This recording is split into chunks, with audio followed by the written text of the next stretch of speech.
जय हिंद दोस्तों, त्यागी trading tips में आपका स्वागत है। दोस्तों, इस वीडियो के अंदर हम बात करने वाले हैं दो कंपनियों के बारे में। यहाँ पर बात होने वाली है। पहली कंपनी होगी इरेडा, दूसरी कंपनी होगी ट्राइडेंट। दोनों कंपनी के बारे में हम यहाँ पर बात करने वाले हैं। डिटेल में यहाँ पर बात करेंगे। कुछ चीज़ें ऐसी चल रही हैं इन कंपनियों के अंदर, एक पॉइंट्स बताने वाला हूँ। वो पॉइंट्स हो सकता है आपको मालूम हो, वो पॉइंट्स हो सकता है आपको न मालूम हो। चलिए, कोई बात नहीं। सबसे पहले इस कंपनी के बारे में थोड़ा सा जान लेते हैं। जैसे ही वर्ड आता है रिन्यूएबल एनर्जी, तो ये कंपनी क्या काम करती है कि बड़ी बड़ी कंपनियां हैं जो रिन्यूएबल सेक्टर के अंदर काम करती हैं, पावर सेक्टर के अंदर काम करती हैं, रिन्यूएबल एनर्जी के अंदर। ठीक है, तो उनको क्या करती है, अगर उनको ज़रूरत है फाइनेंस की, पैसे की ज़रूरत है, प्लांट लगाना है, लगाइए, पैसा हमसे ले लीजिए, हम दे देंगे। क्या ये बिजनेस आगे सक्सेस है? बिल्कुल सक्सेस है, क्योंकि रिन्यूएबल एनर्जी की डिमांड आगे आने वाले टाइम में बढ़ने वाली है, क्योंकि अभी भी उतनी नहीं है। अगर नॉर्मली हम इलेक्ट्रिसिटी की बात करते हैं, अभी भी 70% कंज्यूम हम किससे करते हैं? कोयले से ही इलेक्ट्रिसिटी बना रहे हैं। ठीक है, लेकिन कोयला एक ऐसी है जो कि आगे आने वाले टाइम में रेट बढ़ सकता है, दिक्कत परेशानी भी हो सकती है, क्योंकि अलग अलग कंट्रीज से हम कोयला इस समय क्या करते हैं, इम्पोर्ट करते हैं। ठीक है, अलग अलग कंट्रीज से। और जिस तरीके से पॉपुलेशन लगातार बढ़ रही है, गर्मी लगातार बढ़ रही है, और इस समय इलेक्ट्रिसिटी पर डिपेंडेंट हो चुके हैं इलेक्ट्रिक व्हीकल, और दिल्ली जैसे शहर के अंदर पॉपुलेशन लगातार बढ़ने की वजह से, और ज़्यादा वहाँ पर कह सकते हैं पॉपुलेशन बढ़ने की वजह से, और ज़्यादातर वहाँ पर व्हीकल रहने की वजह से पॉल्यूशन बहुत ज़्यादा बढ़ गया है। और वहाँ पर बोला गया है लगभग 60-65, लगभग बात करेंगे 62 लाख ऐसे व्हीकल हैं जिनको 10 साल और 15 साल हो गए हैं डीजल पेट्रोल से चलने वाले, उनको बाहर किया जाएगा। क्यों? क्योंकि उनके अंदर वो टेक्नोलॉजी है, पहली पुरानी टेक्नोलॉजी, जिससे कि इस समय पॉल्यूशन को कंट्रोल नहीं किया जा सकता। लेकिन अब जो टेक्नोलॉजी इस समय आ रही है, उससे पॉल्यूशन को कंट्रोल किया जा सकता है। ठीक है, लेकिन ये सारी चीज़ें कहाँ पर हैं, किस केंद्र पर हैं? देखिए, इलेक्ट्रिक व्हीकल कब सक्सेसफुल है जी? कब? जब इलेक्ट्रिसिटी मिले तब। ठीक है, तो सारा खेल क्या है, रिन्यूएबल एनर्जी का आने वाले टाइम के लिए। ठीक है, तो ये बात आपको समझ में आ जानी चाहिए कि पावर सेक्टर वाले जो शेयर हैं, उनके अंदर दमदार रेवेन्यू आने वाले टाइम में बढ़ सकता है, और साथ ही उनके तेजी भी बन सकती है, क्योंकि ऑलरेडी अगर आप देखें पावर सेक्टर के अंदर ज़्यादातर शेयर्स के अंदर तेजी बनी हुई है। ये शेयर भी आईपीओ के समय में 30 रुपये के आसपास होता था। ठीक है, उसके बाद इसके अंदर तेजी बनती है ज़बरदस्त, इतनी ज़बरदस्त तेजी बनती है, ये शेयर देखिए कहाँ पर पहुँच जाता है, 62 रुपये के आसपास तो ये खुलता ही है। ठीक है, यहाँ पर आप देखेंगे कि 284 रुपये के आसपास, लगभग 300 रुपये पहुँच जाता है। वहाँ से गिरावट गिरावट गिरावट, और ये 6 महीने के अंदर आप देखेंगे कि ये गिरते गिरते पहुँच जाता है 139। वहाँ से थोड़ी सी तेज़ी बनती है, थोड़ा सा जंप लगता है, यहाँ पर 30% के रिटर्न यहाँ पर बन जाते हैं। ठीक है, अभी भी नीचे गिरावट में है। तो क्या चीज़ें देखने को मिल रही है? देखिए, जब इसके अंदर तेज़ी बनी थी, वहाँ पर एफआईज ने ज़बरदस्त खरीदारी की, उसके बाद शेयर के अंदर गिरावट, एफआईज ने माल बेचा, एफआईज ने फिर दोबारा से खरीदारी करनी शुरू कर दी, जिसकी वजह से इस शेयर के अंदर धीरे धीरे तेज़ी बन रही है। एफआईज अगर खरीदारी करते हैं तो शेयर के अंदर तेज़ी बन जाती है। बिजनेस के अंदर दम है, लेकिन बात वही है, 30 रुपये का आईपीओ का भाव अभी भी अगर देखें तो भाव ऊंचा ही है, लेकिन ज़्यादातर लोग ऊपर के साइड में 200 से 250 रुपये के बीच में फंसे हुए हैं। ठीक है, कुछ लोगों ने एवरेज बनाया होगा तो वो निकल चुके होंगे। देख लीजिए एवरेज कितना इंपॉर्टेंट रहता है। 250 पे किसी ने अगर एवरेज बनाया होगा, और उसने धीरे धीरे वो एवरेज अगर बना रहा होगा 140 रुपये तक, तो हो सकता है वो निकल गया हो, क्योंकि इसने अभी जो हाई मारा था ऊपर की साइड में 183 रुपये मारा। ठीक है, चलिए कोई बात नहीं, हो सकता कोई ना निकला हो, आने वाले टाइम में निकल जाएगा। जरूरी नहीं कि ऊपर की साइड में 250 जाए, और ये भी जरूरी नहीं कि ना जाए। ठीक है, जा भी सकता है, नहीं भी जा सकता है। ठीक है, डिपेंड करेगा कंपनी के फंडामेंटल किस तरीके के हैं, कंपनी की परफॉर्मेंस किस तरह की आने वाले टाइम में देखने को मिल रही है। तो 45,000 करोड़ का मार्केट कैप है, क्योंकि पहले ऑलरेडी एक बार मार चुका है, मारने के लिए फिर दोबारा ही मार सकती है। बस डिटेल कंपनी के पास ये होनी चाहिए कि कंपनी का आगे प्लान क्या है, और साथ ही कंपनी के नेट प्रॉफिट रेवेन्यू के अंदर कितना दम है। अभी जो इसने तेजी दिखाई है और 30% के रिटर्न बना के दिए हैं, तो क्या सच में कुछ हुआ है? अच्छा, देख लेते हैं। एक साल पहले पहले हम यहाँ पर देखेंगे, 1300 करोड़ का इस कंपनी का रेवेन्यू था। आज की डेट में तो 1900 करोड़ का है। जब रेवेन्यू कम था, सितंबर की बात करें या फिर दिसंबर की बात करें, 1600 करोड़। आज की डेट में 1900 करोड़ है, फिर भी शेयर का भाव यहाँ पर है। जब कम था वहाँ पर था, जब ज़्यादा है तो यहाँ पर है। जी, आप तो हमें चक्कर में डाल के कंफ्यूज करके गिराना चाहते हैं। तो गिरना ही तो चाहिए।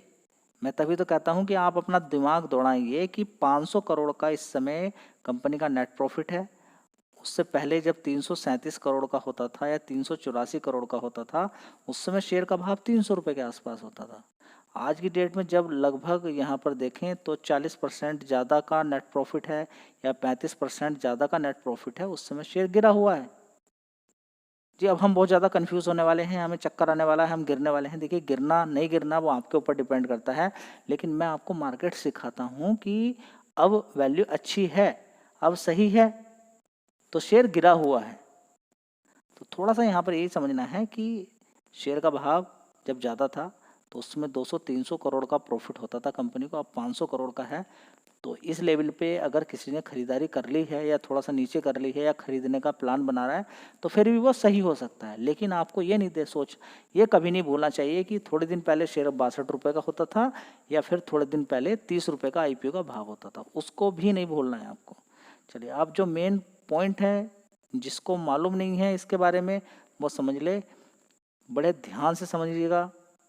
अगर नहीं समझेंगे तो बड़ी दिक्कत हो जाएगी। सबसे पहले देखिए कि इस कंपनी के अंदर FIs की होल्डिंग 1.88% होती है, फिर तुरंत बढ़ जाती है 1.36, फिर और बढ़ती है 2.70%, फिर देखिए गिरावट शुरू होती है 2.70 से FIs माल बेचना शुरू करते हैं 2%, 1.85%, शेयर गिरता चला जाता है 1.74%, उसके बाद देखिए 1.74% से तुरंत यहाँ पर कितनी हिस्सेदारी बढ़ जाती है, आप खुद देख के बताइए मुझे। आप ये बताइए कि कितनी हिस्सेदारी बढ़ जाती है यहाँ पर जी। नहीं मालूम है, देख लीजिए ना, आपके सामने है। 1.74 से सीधा सीधा 3.26% की हिस्सेदारी बढ़ जाती है। FIs की बढ़ी है, ठीक है। इसी तरह से DIs की कितनी हिस्सेदारी थी, सबसे पहले हम देखेंगे 4%। 4% से सीधा जबरदस्त एकदम माल बेच दिया 0.94, 0.42%। जो गिरावट हुई थी उसके पीछे के रीजन रहते हैं, वैसे नहीं कि किसी शेयर के अंदर गिरावट हो गई। 0.35%, उसके बाद देखिए 0.35 से सीधा सीधा 0.63, 0.51%, उसके बाद देखेंगे आप सीधा 3%। तो आप यहाँ पर एक चीज़ है जिस पर आपका फोकस होना चाहिए कि इस समय शेयर गिरा हुआ है, और कभी पहले जो शेयर का भाव यहाँ पर होता था, ज़्यादा होता था यहाँ पर, FI DIs की यहाँ पर होल्डिंग अच्छी होती थी पहले, शेयर का भाव भी काफ़ी ऊपर होता था। शेयर को नीचे गिराया गया, भाव भी नीचे हुआ, FI DIs की होल्डिंग भी नीचे हुई, अब दोबारा से फिर इन्होंने खरीदारी करनी शुरू कर दी है। तो क्या यहाँ से शेयर फिर दोबारा से भाग सकता है? इसका जवाब आप मुझे कमेंट बॉक्स में दीजिए जी। आप बताइए। नहीं, यहाँ पर कोई जानकारी नहीं मिलेगी आपको कि गिरेगा बढ़ेगा क्या होगा, सारी चीज़ें आपको रख दी हैं आपके सामने, अब आपको अनुमान लगाना है। ये नहीं होना चाहिए कि त्यागी ट्रेडिंग टिप्स आपने बताया था ये डर नहीं, ये बताइए कि आपने हाँ नॉलेज दी थी, उस शेयर के बारे में बताया था।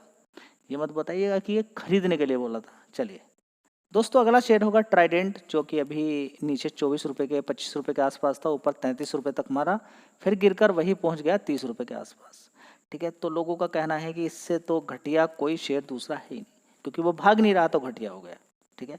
हाँ, कोई अगर बेकार शेयर है जिसकी परफॉर्मेंस अच्छी नहीं है, लेकिन अगर वो शेयर भाग रहा है तो वो अच्छा हो जाता है, ठीक है, क्योंकि आपको पैसा कमाना है। और बात भी सही है, जो भागेगा, जो पैसा दे रहा वो अच्छा हो गया, जो नहीं भाग रहा वो किस काम का। लेकिन एक्चुअली में ऐसा नहीं है।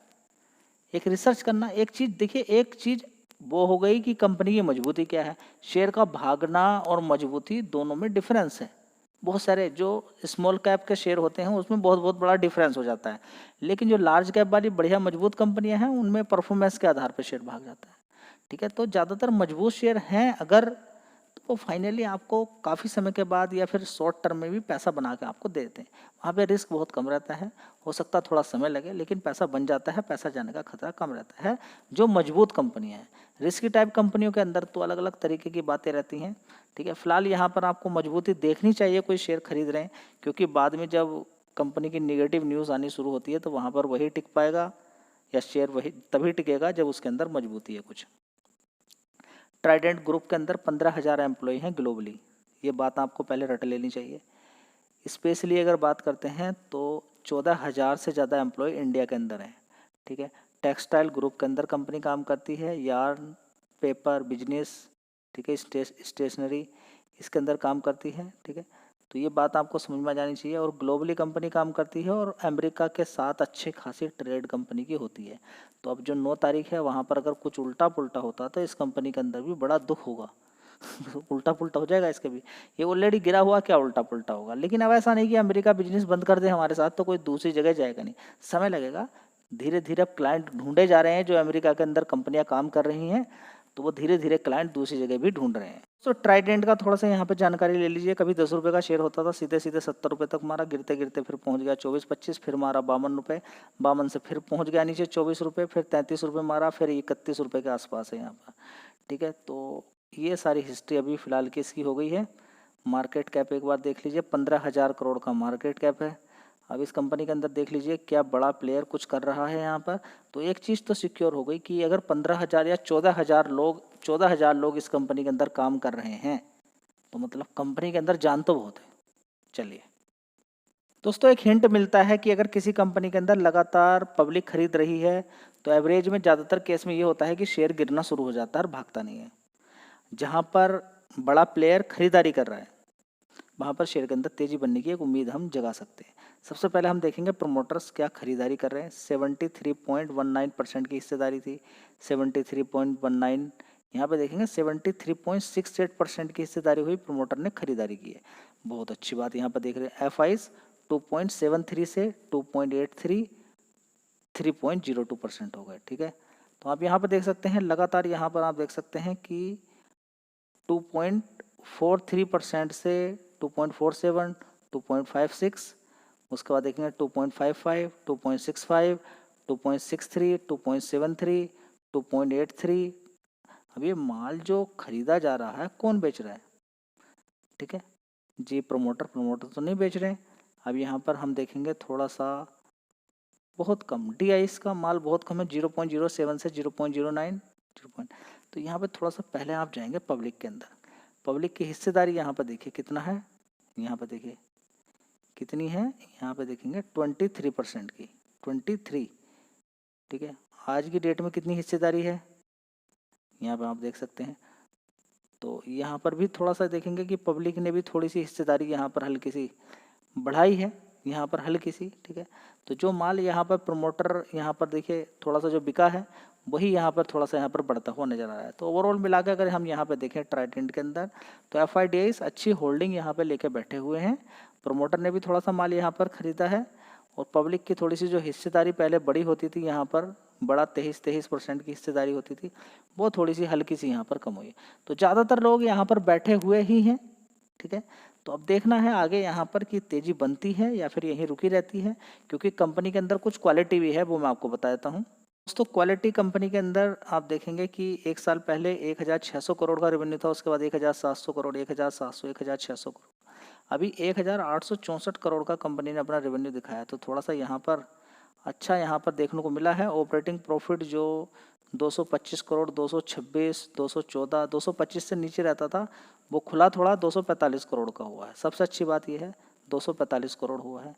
नेट प्रॉफिट भी यहाँ पर देखेंगे कि जो पिछले 3 क्वार्टर से बड़ी दिक्कत परेशानी थी, ये देखिए 74 करोड़, 83 करोड़, 80 करोड़, वो 3 डिजिट में आ गया 133 करोड़। एक साल पहले 59 करोड़ का था। ठीक है, तो ये सारी चीज़ें हैं जो कि आपको मालूम होना चाहिए इस कंपनी के अंदर। जी, थोड़ी सी नॉलेज भी बता दीजिए कंपनी क्या काम करती है। थोड़ी देर पहले जैसे कि मैंने बताया कि कंपनी लगभग 1990 से चल रही है। ट्राइडेंट मैन्युफैक्चर करती है क्या एंड सेल्स करती है yarn, terry towels, bed sheets, paper and chemicals के अंदर कंपनी काम करती है। लेकिन आपको सबसे पहले इस कंपनी के मार्केट लीडरशिप के बारे में मालूम होना चाहिए। लार्जेस्ट क्या है, व्हीट एक्स्ट्रा बेस पेपर बनाती है। ठीक है, नंबर 1 है किसके अंदर, नॉर्थ इंडिया के अंदर ब्रांडेड कॉपियर सेगमेंट के अंदर। ठीक है, तो ये भी बहुत अच्छी बात यहाँ पर देखने को मिल रही है। ठीक है, इसके अलावा अगर हम यहाँ पर और थोड़ी सी स्टडी करने की कोशिश करते हैं कंपनी के बारे में, तो लार्जेस्ट प्लेयर है होम टेक्सटाइल स्पेस के अंदर इन इंडिया के अंदर। इट इज़ पेपर सेगमेंट की बात करें, हाईएस्ट ऑपरेटिंग मार्जिन रखती है किसके अंदर, लिस्टेड प्लेयर्स के अंदर। इसके अलावा देखें, it is also the second largest exporter from India for home textile product. Home textile product की अगर बात करते हैं तो सेकेंड लार्जेस्ट एक्सपोर्टर है। ठीक है, अब यहाँ पर और थोड़ा सा पॉइंट देखने की कोशिश करते हैं तो मेजर मैन्युफैक्चरर है किसका, industrial and battery grade sulphuric acid, जो कि बैटरी के अंदर इस्तेमाल किया जाता है। कहाँ पर, नॉर्दर्न रीजन इंडिया के अंदर। चलिए, बहुत अच्छी बात है, आपको कुछ नॉलेज यहाँ पर मिल रही है। और यहाँ पर एक पॉइंट आपको और होना चाहिए, मालूम होना चाहिए कि कंपनी की मैन्युफैक्चरिंग फैसिलिटीज़ कहाँ कहाँ पर है। परनाला, उसके बाद पंजाब, उसके बाद अलावा बुधनी के अंदर, मध्य प्रदेश के अंदर, ठीक है। इसके अलावा अगर यहाँ पर हम बात करते हैं कंपनी की, तो कंपनी के अंदर एक पॉइंट आपको और मालूम होना चाहिए, जो कि मैंने अभी ऑलरेडी आपको बताया कि कंपनी को इंडिया से 38% का रेवेन्यू आता है। कितना? 38% का। यूएसए से आता है 39% का। लेकिन ग्लोबली भी कंपनी काम करती है, 23% का रेवेन्यू आता है। तो एक कंपनी ग्लोबली फैली हुई है, कंपनी का परसेंटेज वाइज में ठीक है। अब बात करते हैं यूएसए की। यूएसए क्या बोल रहा है कि देखिए 9 तारीख के अंदर नहीं माने अगर आप, तो हम ऐसा कर देंगे वैसा कर देंगे। होने वाला कुछ नहीं है, देखते हैं फिलहाल क्या हो सकता है। इस कंपनी के बारे में और थोड़ी सी नॉलेज, 90 देशों के अंदर ये कंपनी काम करती है। चंडीगढ़, भोपाल, गुड़गांव, न्यू दिल्ली, मुंबई और इसके अलावा विदेशों के अंदर यूएसए, दुबई एंड यूके के अंदर इस कंपनी के अपने खुद के क्या हैं, मार्केटिंग ऑफिसेस हैं। चलिए, क्लाइंट कंसंट्रेशन की अगर बात करते हैं, कौन कौन से क्लाइंट है कंपनी के, देख लीजिए। अमेजोन है, डी मार्ट है, फ्लिपकार्ट, वॉलमार्ट, इसके अलावा आइकिया, टारगेट, रिलायंस रिटेल, ठीक है। इसके अलावा और भी बहुत सारे कस्टमर्स है कंपनी के। साथ ही कंपनी अपना डेट पे काम कर रही है, डेट धीरे धीरे अपना कम कर रही है। तो ये कुछ पॉइंट हैं। और अभी जो यूएस मार्केट के अंदर चल रहा है, अभी आपने देखा किस चीज़ को लेके, टैरिफ वार को लेके, उसका रिजल्ट यहाँ पर आना बाकी है। उसके बाद तो शायद धीरे धीरे शेयर के अंदर तेजी बने और पहुँच जाए वहीं पर जहाँ से गिरा था। देखते हैं आगे क्या होता है जी। कोई रिकमेंडेशन है यहाँ पर हम खरीद लें क्या, हम यहाँ पर बेच लें, बिल्कुल नहीं मालूम है कि गिरेगा बढ़ेगा क्या होगा। सारी चीज़ें आपके सामने रख दी है, अब अपनी खोपड़ी लगाइए, दिमाग लगाइए और आगे बढ़िए। धन्यवाद।